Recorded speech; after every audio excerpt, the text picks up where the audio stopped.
हेमंत सोरेन का ही सरकार बनेगा। हेमंत सोरेन को फंसाया गया साजिश करके, झूठा केस पर मैंने फंसा के उसको जेल भेजा गया।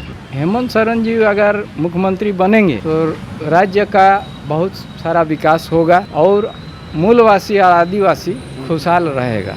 अब वो आवास का निर्माण किया है, वृद्धा पेंशन 50 साल में जो है वो भी लागू किया है, और मैया योजना पेंशन उसका भी खाता में पैसा आ गया है ना।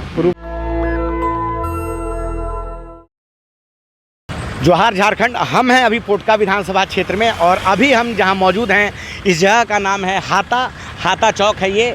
और ठीक मेरे पीछे आप देख रहे हैं बिरसा मुंडा की मूर्ति लगी हुई है। झारखंड में और पूरे देश में इनको बिरसा भगवान की उपाधि प्राप्त है। 1875 में बिरसा मुंडा का जन्म हुआ था और इन्होंने अंग्रेज़ों के खिलाफ़ एक विद्रोह किया, लड़ाई की, और जो है उस विद्रोह के द्वारा जो है अंग्रेज़ों के अन्याय के बारे में बताया। उलगुलान नाम से वो विद्रोह हुआ। इन्होंने नारा दिया कि आबुआ राज आबो। और आज जो है आदिवासी बहुल राज्य झारखंड में जो है चुनाव होने जा रहे हैं, तो बिरसा मुंडा की धरती पे हम हैं। तो सबसे पहले हमने सोचा कि आपको बिरसा मुंडा चौक है यहाँ, तो वो हम दिखा दें। अभी हम हाता में हैं, जो कि पोटका विधानसभा क्षेत्र का एक प्रमुख क्षेत्र है। तो कोशिश करते हैं यहाँ कुछ लोगों से बात करने की। हम यहाँ क्या लोग सोच रहे हैं। 13 नवंबर को प्रथम चरण के में यहाँ चुनाव होना है और कोशिश है हमारी कि यहाँ के लोगों से हम बात करके एक चीज़। दादा, क्या लग रहा है कौन इस बार चुनाव जीत रहा है यहाँ? बारी तो पल्ला दोनों का ही है। क्या हेमंत जी काम किए हैं कि नहीं किए? हाँ, ये क्या लग रहा है हेमंत सरकार दोबारा आएंगे? हो सकता है, अभी जाए हो सकता है। अब मोदी जी अभी आने वाले हैं, चुनाव प्रचार अभी शुरू करने वाले हैं, तो उनके बारे में क्या कहना चाहेंगे? उनका तो नंबर 1। उनका नंबर 1 है। झारखंड में कौन है? अब तो समय परिस्थिति बताएगा सर, दोनों का ही पल्ला तो भारी दिख रहा है। अच्छा, आगे दोनों का पलड़ा भारी है अभी। अच्छा, क्या लगता है पिछले 5 साल में काम हुआ है? हेमंत सोरेन के राज में उतना काम हुआ है? हुआ है। अच्छा, एक योजना का नाम हम बहुत ज़्यादा सुन रहे हैं कि मैया सम्मान योजना। सुन रहे सर, अच्छा बेनिफिट तो है। अच्छा बेनिफिट है। और झारखंड में पहले चरण में यहाँ भी चुनाव होना है और यहाँ पे मुकाबला मीरा मुंडा और संजीव सरदार के बीच में। संजीव सरदार जो कि झारखंड मुक्ति मोर्चा के टिकट पे लड़ रहे हैं, और मीरा मुंडा अर्जुन मुंडा की वाइफ हैं, जो कि राज्य के मुख्यमंत्री भी रह चुके हैं, और उनकी जो पत्नी है वो यहाँ से चुनाव लड़ रही हैं। तो अभी हम पोटका में हमारे साथ, दादा क्या नाम है आपका? बप्पी बरुआ। बप्पी बरुआ जी, क्या लग रहा है इस बार कौन झारखंड में सरकार बनाने जा रहा है? सरकार तो देखिए, जहाँ तक हम लोग समझ रहे हैं, हेमंत सोरेन का ही सरकार बनेगा। हेमंत सोरेन का ही सरकार बनेगा जी। तो लेकिन भाजपा तो कह रही है कि काम वाम हुआ नहीं है। आप क्या बोलेंगे इस पर? नहीं, ऐसा तो कहना गलत होगा कि हेमंत सोरेन जी काम बहुत किया है राज्य में, जैसे कि अब वो आवास का निर्माण किया है, वृद्धा पेंशन 50 साल में जो है वो भी लागू किया है, और मैया योजना पेंशन उसका भी खाता में पैसा आ गया है ना, प्रूफ हो गया उसका। और जो है बिजली बिल माफ़ करवाया है ना, और आपका 200 यूनिट जो है बिजली फ्री करने का घोषणा भी किया है। तो ये तो सच्चाई है, इसको पूरी तरह झूठ बोलना और गलत बोलना अच्छा बात नहीं है ना। अच्छा, भाजपा का नेता लोग कह रहा है, अभी मोदी जी तो आए नहीं हैं, अभी भाजपा के लोग जो है प्रचार कर रहे हैं, तो वो लोग कह रहे हैं कि ज़मीन घोटाला किए थे हेमंत सोरेन, उस पर आपका क्या कहना है? ज़मीन घोटाला करने का इनको आरोप जरूर लगा था, मगर उनमें तो कोई दस्तावेज प्रूफ नहीं कर पाया। कोई दस्तावेज हाई कोर्ट सुप्रीम कोर्ट इनका जब तक दस्तावेज प्रूफ नहीं हुआ तो FIR भी नहीं हुआ, जिसके आधार पर इनको बेल हो गया और जेल से रिहा हो गया। अच्छा, आप जनता के बीच में रहते हैं, हम तो मान लीजिए अभी आए हैं आपसे बात करने। झारखंड में जनता क्या सोचती है कि हेमंत सोरेन को फंसाया गया था भाजपा के द्वारा? क्या जनता के मन में ऐसा कुछ है, ऐसा रहता है, या कि ये है कि भाई बड़े आदमी हैं, छूट गए हैं अपना पावर से? आपको क्या लगता है? हाँ, बहुतों का सोचना है, राज्य के मूलवासी और आदिवासी इस तरह का सोच है कि लोकसभा चुनाव का चलते है ना, आपका जो है हेमंत सोरेन को फंसाया गया साजिश करके, है ना, झूठा केस पर मैंने फंसा के उसको जेल भेजा गया।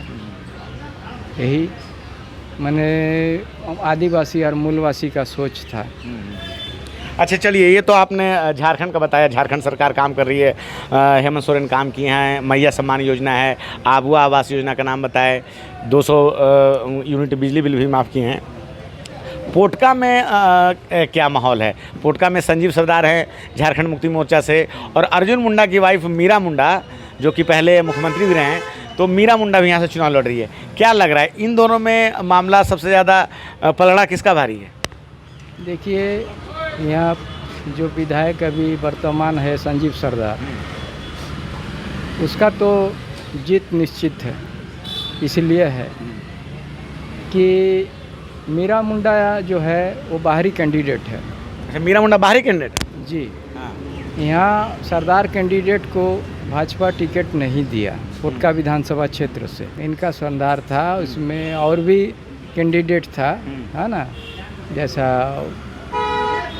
तो ये मतलब बाहरी और भीतरी का मुद्दा यहाँ बन गया है। हाँ, यही मतलब कि पुराना जो भी है सरदार कैंडिडेट लोग, माने कैंडिडेट जो है समुदाय के लोग, इस बात को मतलब वो लोग बहुत गहराई से सोचा कि हम लोग का सरदार समुदाय से टिकट नहीं दिया गया। जैसा कि मेनका सरदार था, राजू सरदार था, मनोज सरदार था और गणेश सरदार था, है ना, और देवी भूमिज भी थी, है ना। तो इन लोगों का भी एक सोच था कि हम लोग का किसी सरदार को कैंडिडेट को टिकट मिलेगा, तो ऐसा नहीं हुआ। अगर सरदार को टिकट मिल जाता उधर से, मेनका सरदार को या किसी भी सरदार को टिकट मिल जाता, तब मामला क्या ज़्यादा टफ होता? हाँ, तब एक तो चुनाव में टकराव होता, मगर फिर भी जो है मैंने संजीव सरदार का जीत निश्चित था। संजीव सरदार का जीत निश्चित है। अच्छा, आदमी ठीक है संजीव सरदार? आप लोग से मिलते हैं, नहीं मिलते हैं, क्या माहौल है? नहीं, जनता से तो मिलता है, भेंट करता है, जनता का जो भी मतलब कि समस्या रहता है उसका समाधान करते हैं। तो हम पूछ रहे थे कि संजीव सरदार चुनाव के समय आप लोगों से मिलते हैं या पहले भी मिलते हैं, आते रहते हैं कभी? नहीं, यहाँ के जनता के बीच में हमेशा वो रहता है, हमेशा जनता का समस्या का समाधान करते भी है ना। और चुनाव माहौल में भी आ ही रहा है, और चुनाव का पहले भी वो सबसे मिलता जुलता है।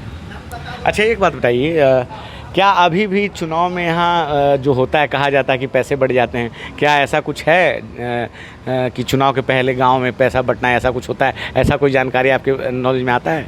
नहीं, अभी तक तो ऐसा कुछ हम लोग देखे नहीं हैं,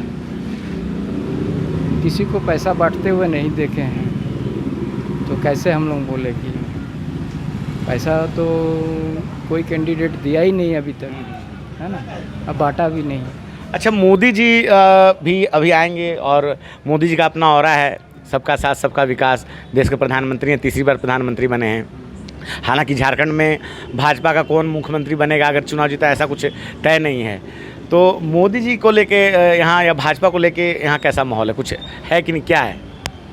देखिए, भाजपा वाले का भी जो है, जो लोगों का भी संगठन है ना, वो लोगों का भी पार्टी का लोग यहाँ सक्रिय है। हाँ, अब जनता किसको चुनता है ना, ये तो जनता फैसला करेगा, है ना, सही और गलत का, है ना। और अगर आपकी बात की जाए तो अगर आपको 2-3 नाम दिए जाएं, अगर हम बोलें, जिसमें हेमंत सोरेन हैं, बाबूलाल मरांडी हैं, अर्जुन मुंडा भी हैं, तो अगर किसी एक आदमी को मुख्यमंत्री पसंद हम आपसे पूछें, अगर सबसे पहले नंबर पे रखना हो तो आप किसको रखना चाहेंगे? हम तो रखेंगे हेमंत सोरेन को रखेंगे। कारण क्या है उसको, उनको रखने का? देखिए, हेमंत सोरेन जी अगर मुख्यमंत्री बनेंगे तो राज्य का बहुत सारा विकास होगा और मूलवासी और आदिवासी खुशहाल रहेगा। मतलब उनके रहन से ये है कि मूल निवासी जो यहाँ के, मतलब यहाँ के अपने लोग जो हैं उनके, वो खुश रहेंगे। क्या मतलब कि अगर कोई और बनता है तो उसमें ये बात नहीं है? नहीं। जैसे अर्जुन मुंडा भी हैं या बाबूलाल मरांडी हैं? नहीं, हम मूलवासी और आदिवासी खुशहाल रहेंगे, तो उसमें से तो सब आ रहे हैं। स्थानीय लोग जो है तो मूलवासी और आदिवासी है। आपकी पसंद मतलब हेमंत सोरेन है? जी। चलिए ठीक है। तो अभी हम हैं हाता में और हाता में हमारी बातचीत हो रही थी। 13 नवंबर को यहाँ मतदान होना है। पहले चरण में मतदान जो है पोटका में होगा और यहाँ से चुनाव लड़ रहे हैं भाजपा से मीरा मुंडा जो कि राज्य के पूर्व मुख्यमंत्री अर्जुन मुंडा की पत्नी हैं, तो दूसरी तरफ हैं संजीव सरदार और इन दोनों में टक्कर है 13 नवंबर को। और यहाँ जो अभी तक हमने बातचीत की है तो ये कोल्हान क्षेत्र है और कोल्हान क्षेत्र में झारखंड मुक्ति मोर्चा का एक प्रभाव है, तो काफ़ी लोग यहाँ पे जो है झारखंड मुक्ति मोर्चा के जो है समर्थन में नज़र आते हैं। बाकी लोगों की भी अपनी अपनी राय है। क्या है आपकी राय? छोटी सी बातचीत पे आप अपनी राय हमें ज़रूर बताएं। मैं रंजय कुमार, कैमरामैन आशीष के साथ, नेशनल दस्तक। धन्यवाद। नेशनल दस्तक की आपसे गुजारिश है कि अगर इसको बचाना चाहते हैं तो नेशनल दस्तक को सब्सक्राइब करने के लिए रेड कलर के सब्सक्राइब बटन को दबाएं, फिर बेल आइकन की घंटी दबाएं। नेशनल दस्तक को बचाने के लिए बहुत ज़रूरी है कि हर खबर को शेयर करें, लाइक करें, कमेंट जरूर करें।